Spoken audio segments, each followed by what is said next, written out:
So I got tricked out by this MTD snowblower. It's an oldie, about 30 years old. Started pulling to the left. When I got it back in the garage, I noticed that this bushing was loose, had retracted to the right. The solution's really very simple, but I'm going to take you through some of the mistaken steps I took.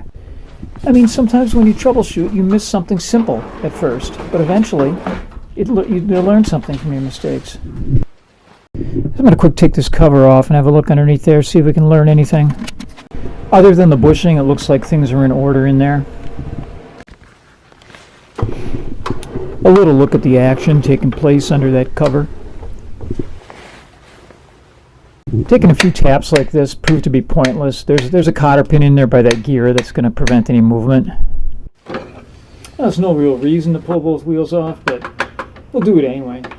On the far right end of that axle, there's a clue to what might be going on. I found this bushing stuck to the shaft, so I freed it up and manually pushed it in as far as I could. So I'm going to slip this piece of pipe over the axle, tap it in all the way.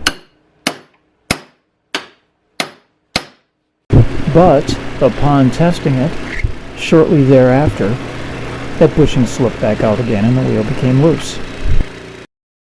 Okay, enough wasting time. Let's fix this thing. Notice the two holes drilled into the end of this axle.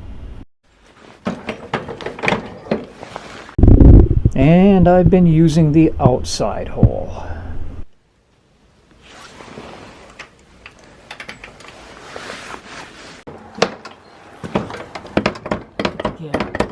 I mean, look at the size of that gap. It's got to be 3/4 of an inch. If that bushing is able to come out of there, it's going to walk all the way out and the wheel's going to come loose. Now let's move it to the inner hole. Take a look at that little gap. That's not walking out of there.